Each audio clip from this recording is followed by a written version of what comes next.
इस वीडियो और एडवोकेट सुबोध गुप्ता के चैनल का उद्देश्य समाज में कानून की जागृति पैदा करना है। यह वीडियो ना तो कोई विज्ञापन है और न ही प्रत्यक्ष या अप्रत्यक्ष रूप से कोई आमंत्रण। वीडियो में कही गई बात कानूनी सलाह नहीं है और न ही एडवोकेट सुबोध गुप्ता इसकी पूर्ण सत्यता और प्रामाणिकता का दावा करते हैं। यह वीडियो अगर शिक्षाप्रद लगे तो लाइक, सब्सक्राइब और शेयर करना मत भूलें। जय हिंद। एक चीज मुझे समझ में नहीं आती कि मैं अक्सर ये देखता हूँ कि जब कोई प्रॉपर्टी खरीदी जाती है या बेची जाती है तब तो हम उसका एग्रीमेंट बनाते हैं, खरीदने बेचने का एग्रीमेंट टू सेल।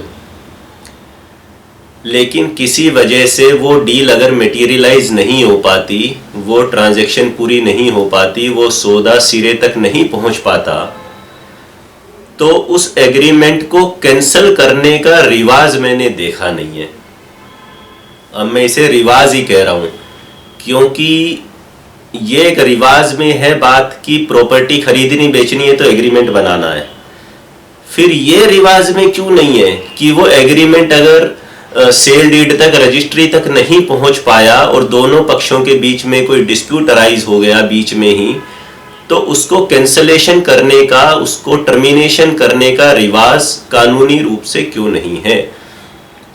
और इसकी वजह से काफी सारे प्रॉब्लम्स पैदा होते हैं। एक केस में मैंने देखा कि एक सेलर ने बायर के साथ एग्रीमेंट कर लिया, एग्रीमेंट टू सेल। बाद में दोनों का कुछ डिस्प्यूट होगा, बायर ने टाइमली पेमेंट नहीं दी, तो जो सेलर थे, जो प्रॉपर्टी के मालिक थे, उन्होंने कोई दूसरा ग्राहक ढूंढ लिया प्रॉपर्टी का। वो प्रॉपर्टी उनको बेच दी और उनके नाम पे सेल डीड यानी रजिस्ट्री करवा दी। और जब उसके नाम पे रजिस्ट्री हो गई तो जो पहले वाला एग्रीमेंट टू सेल का बायर था उसने कोर्ट में केस कर दिया कि इस सेल डीड को कैंसिल करो, क्योंकि इस सेल डीड को करने से पहले मेरे साथ एक एग्रीमेंट टू सेल हो रखा था, मेरे साथ इस प्रॉपर्टी का एग्रीमेंट हो रखा था, और वो एग्रीमेंट के सबसिस्टेंस के दौरान जब तक वो एग्रीमेंट चालू था, जिंदा था, कैंसिल नहीं हुआ था, तब तक ये सेल डीड कैसे हो गई, ये मेरे साथ फ्रॉड है, इसे कैंसिल करो। अब वो जो नए भाई साहब थे जिन्होंने वो प्रॉपर्टी खरीदी थी, वो तो बेवजह के लिए लटक गए कोर्ट में, उनकी प्रॉपर्टी तो फंस गई डिस्प्यूट में। देखिए, जब कोई एग्रीमेंट बन गया है, एग्रीमेंट टू सेल, तो कई ऐसी परिस्थितियां हो सकती हैं सेलर की तरफ से भी और बायर की तरफ से भी, जिसकी वजह से वो एग्रीमेंट कैंसिल करना पड़ सकता है। सेलर की तरफ से जो आमतौर पे परिस्थितियां पैदा होती हैं वो ये होती है कि सेलर का मूड चेंज हो गया प्रॉपर्टी बेचने का, या प्रॉपर्टी में कोई जॉइंट ओनर था, माताजी भी थी, अब माताजी कह रही है मैं प्रॉपर्टी नहीं बेचूंगी, मेरी लाश पे से गुजरना पड़ेगा प्रॉपर्टी को बेचने के लिए। अब दो ओनर में से एक मुकरने लग गया उस समय, तो माताजी से साइन करवा लिए थे आपने बेचने के लिए। या आपको मार्केट से पता चला कि भाई साहब जो प्रॉपर्टी के दाम है वो तो बहुत ज्यादा है और मेरे साथ तो गलती से, अनजाने से मैंने कम में सौदा कर दिया, तो एज ए सेलर आप कोशिश करोगे कि मैं इस एग्रीमेंट से बाहर निकलूं, मैं इस प्रॉपर्टी को नहीं बेचना चाहता। या कई बार बायर टाइम पे पैसे ही नहीं दे रहा होता, आप तो बेचना चाहते, उसके पास पैसे हैं ही नहीं, उसने कहा बैंक से लोन लूंगा, उसका लोन नहीं हो रहा है, वो आपको मीठी गोली पे मीठी गोली दिए जा रहा है, अगले महीने कर दूंगा, इस महीने कर दूंगा, तब कर दूंगा। इसी प्रकार कुछ परिस्थितियां बायर के साथ भी हो सकती हैं कि बायर ने आपको अर्नेस्ट मनी, बयाना, टोकन मनी, कुछ पैसा दे दिया हो, लेकिन अब उसे पता लगाओ कि भाई साहब ये वाली प्रॉपर्टी तो मैं महंगी खरीद रहा हूँ, इसके बराबर में एक और प्रॉपर्टी है जो सस्ती मिल रही है, इससे अच्छी है। या उसके पास पैसे का जुगाड़ ही ना हो पा रहा हो, जिस समय लिया था उस समय सोचा था कि पैसे का अरेंजमेंट हो जाएगा, मेरी कोई दूसरी प्रॉपर्टी भी बिकेगी, वहां से जो पैसे आएंगे वो यहाँ दे दूंगा, अगली प्रॉपर्टी फंस गई तो ये भी फंस गई। तो दोनों तरफ से कुछ दिक्कतें जेन्युइन हैं या बनाई गई हैं, फ्रॉड हैं या असली है, वो अलग बात है, पर दोनों तरफ से कुछ ऐसी परेशानियां, परिस्थितियां पैदा हो सकती हैं जिससे एग्रीमेंट टू सेल को कैंसिल करना पड़ सकता है। मैं आपको 5 ऐसे मोड्स बता रहा हूं, ऐसे माध्यम बता रहा हूं जिससे कि आप एग्रीमेंट टू सेल को टर्मिनेट कर सकते हो, और आपकी पोजीशन चाहे उस एग्रीमेंट में एक बायर की हो चाहे एक सेलर की हो, अगर आप फॉर्मल तरीके से एग्रीमेंट टू सेल को टर्मिनेट करेंगे, जैसे एक फॉर्मेलिटी के साथ बनाया था, ऐसे ही फॉर्मेलिटी के साथ अगर आप उसे टर्मिनेट करते हैं, कैंसिल करते हैं, तो उससे आप भविष्य में किसी भी प्रकार की आने वाली विपदा से खुद को बचा सकते हो। दोस्तों, सबसे पहला मेथड तो ये है कि एग्रीमेंट टू सेल के अंदर आप देखिए कि क्या कोई टर्मिनेशन या कैंसलेशन क्लॉज, कोई ऐसी शर्त लिख रखी है वहां पे कि अगर इस एग्रीमेंट को टर्मिनेट करना हो, कैंसलेशन करना हो इसका, तो कैसे होगा। तो उस शर्त का हवाला देकर उसी एग्रीमेंट के ऊपर अगर दोनों पक्ष लिख देंगे कि इस शर्त के अनुसार जो एग्रीमेंट में लिखी गई है, हमने आज दिनांक इतनी तारीख को यह एग्रीमेंट आपसी सहमति से कैंसिल कर दिया है, दोनों व्यक्ति साइन मारो और दोनों गवाहों के फिर से साइन करा लो। यह है सबसे आसान तरीका। परंतु मैंने आमतौर पर देखा है कि एग्रीमेंट टू सेल के अंदर टर्मिनेशन क्लोज लिखी ही नहीं होती, कैंसलेशन क्लोज लिखी ही नहीं होती। अगर एग्रीमेंट में कोई ऐसी शर्त लिखी होती, क्लोज लिखी होती कि अगर सेलर अपने बैकआउट करता है अपने वादे से रजिस्ट्री कराने के, जबकि मैं पेमेंट दे रहा हूं एज ए बायर, तो उसके ऊपर क्या पेनल्टी लगेगी, या बायर अगर बैकआउट करता है, टाइमली पेमेंट नहीं देता है, तो उस पर क्या पेनल्टी लगेगी। तो अगर शर्तें लिखी रहती हैं तो फिर बाद में विवाद होने की संभावनाएं कम हो जाती हैं, क्योंकि वो लिखित रूप में है। परंतु प्रॉपर्टी के मामले इतने सीधे होते नहीं है, 2 और 2 4 नहीं होता प्रॉपर्टी में हमेशा। तो अगर ऐसी क्लोज नहीं लिखी है या लिखी भी है फिर भी आपसी सहमति नहीं बन रही है, तो दूसरा मेथड दोस्तों जो को मैं रिकमेंड करता हूं वो ये है कि आप दोनों आपस में बैठो, बीच में जो भी प्रॉपर्टी डीलर थे या और कोई जान पहचान के लोग थे उनको बिठाओ, आपसी एक समझौता करो, जो भी लेना देना जो भी करना है करो,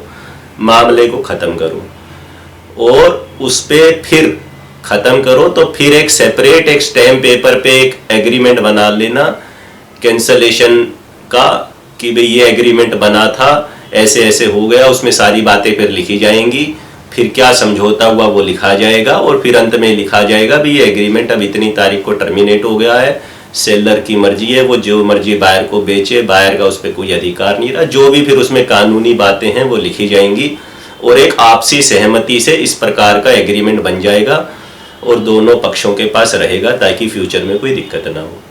दोस्तों, तीसरा मेथड है नोटिस का। नोटिस 3 तरीके से दिया जा सकता है या तीनों तरीके से दिया जा सकता है। सबसे पहले तो आप दूसरे पक्ष को नोटिस दे दें कि आपने एग्रीमेंट की फलानी शर्त का उल्लंघन करा है, हमने आपको इतना टाइम फिर भी दिया, फिर भी आपने कुछ नहीं किया, इसलिए क्योंकि आपने ब्रीच किया है मटेरियल टर्म्स का, कॉन्ट्रैक्ट की, इसलिए हम इस एग्रीमेंट को टर्मिनेट कर रहे हैं या इतने दिन का समय आपको और दे रहे हैं, उसके बाद इसे टर्मिनेट माना जाएगा। आप खुद एक ऐसा मेल उसको भेज सकते हो या लेटर भेज सकते हो। दूसरा तरीका है कि क्योंकि एक कानूनी मामला आ जाता है बीच में या अभी नहीं है तो भविष्य में आ सकता है, तो आप अपने वकील के माध्यम से एक लीगल नोटिस इस प्रकार का दूसरे पक्ष को भिजवा सकते हो। तीसरा तरीका है नोटिस भिजवाने के साथ साथ जो जिस जगह पे प्रॉपर्टी स्थित है वहां का कोई एक लोकल क्षेत्रीय अखबार हो, रीजनल न्यूज़पेपर और एक नेशनल न्यूज़पेपर हो, दोनों जगह आप एक पब्लिक नोटिस पब्लिश करवा सकते हो कि ये एग्रीमेंट ऐसा ऐसा था और क्योंकि उसने ऐसा नहीं किया तो ये अब रद्द हो गया है एग्रीमेंट। तो एक पब्लिक नोटिस भी आप दे सकते हो न्यूज़पेपर के अंतर्गत। तो ये तीनों तरह के नोटिस देने से भी आपकी स्थिति पुख्ता होगी भविष्य में अगर कोई दूसरा पक्ष दावा करता है कि ये एग्रीमेंट तो चालू स्थिति में था। दोस्तों, अभी तक मैं जिस एग्रीमेंट की बात कर रहा था मैं मान के चल रहा था कि वो एग्रीमेंट रजिस्टर्ड एग्रीमेंट नहीं है, खाली नोटराइज करा लिया आपने, अनरजिस्टर्ड है, नोटराइज है या नहीं है, या स्टैम्प पेपर पे बना हुआ है, खाली रजिस्टर्ड नहीं है सब रजिस्ट्रार ऑफिस में। परंतु यदि आपने एग्रीमेंट टू सेल दोनों पक्षों ने जाके सब रजिस्ट्रार ऑफिस में उसको रजिस्टर्ड करवाया था बाकायदा, अब आप उसे कैंसिल कराना चाहते हैं तो आपके आपसी सहमति से सिर्फ काम नहीं चलेगा, फिर आप दोनों को दोबारा से सब रजिस्ट्रार ऑफिस में जाना पड़ेगा और वहां पे जैसे एग्रीमेंट को रजिस्टर करवाया था वैसे ही एक कैंसलेशन डीड बना के एग्रीमेंट का कैंसलेशन करना पड़ेगा। परंतु ये तभी संभव है जब दोनों पक्ष कैंसलेशन डीड पे साइन करने के लिए तैयार हों, और वो तैयारी दोनों पक्षों की सहमति तब बनेगी जब दोनों आपस में पहले टेबल पे बैठ चुके हों, बातचीत कर चुके हों। आप अगर सेलर हैं, आपको उसका बयाना जब्त करना था तो आप कुछ गुंजाइश कर दो, उसमें छोड़ दो, मत करो वो पैसा जब्त, या कम कर लो जो लॉस हो गया। यदि आप बायर हैं, आप कह रहे हो भाई साहब मेरा नुकसान हो गया, जो कुछ भी हो गया, आपस में डिस्कशन करके एक सहमति बना लो और फिर कैंसलेशन डीड एग्जीक्यूट कर लो सब रजिस्ट्रार ऑफिस में जाकर। ये सही तरीका है एग्रीमेंट को कैंसिल करने का, अगर वो एग्रीमेंट रजिस्टर्ड एग्रीमेंट है तो। दोस्तों, पांचवा और अंतिम उपाय है न्यायालय, कोर्ट की दहलीज, जिसकी मैं आमतौर पर कभी भी एडवाइस नहीं देता। वो अंतिम उपाय के रूप में होता है जब और कोई उपाय निकलने की संभावना ही ना हो। आप कोर्ट में उस एग्रीमेंट के कैंसलेशन का मुकदमा डाल सकते हो, ये कहकर कि सामने वाले पक्ष ने अपनी इन शर्तों का पालन नहीं किया, इसीलिए इस एग्रीमेंट को कैंसिल कर दिया जाए। परंतु उसमें फिर टाइम लग सकता है, उसमें और नए झमेले पैदा हो सकते हैं, आपकी प्रॉपर्टी अननेसेसरली डिस्प्यूट में पड़ सकती है, तो वहाँ पर जाना एडवाइजेबल नहीं है। वो अंतिम उपाय है। अगर परिस्थितियाँ ऐसी पैदा हो गई हैं कि उसे कैंसलेशन करना ही पड़ेगा और कोर्ट के माध्यम से करना पड़ेगा, तो फिर वो भी करना ही अंत में। इसलिए दोस्तों, अगर एग्रीमेंट टू सेल कैंसिल करना पड़ रहा है और दोनों पक्षों में सहमति बन गई है, तो खाली मूंजबानी ओरली वर्बली बोल के काम मत चलाओ कि चलो यार खत्म हो गया, सब लेना देना हो गया। अच्छी बात है, म्यूचुअल सहमति बन गई, परंतु उस म्यूचुअल सहमति को एक एग्रीमेंट के रूप में कैंसलेशन लिख दोगे उसके अंदर, और दोनों पक्ष के पास उसकी कॉपी रहेगी, तो कानूनी रूप से स्थितियां भविष्य में अच्छी रहेंगी।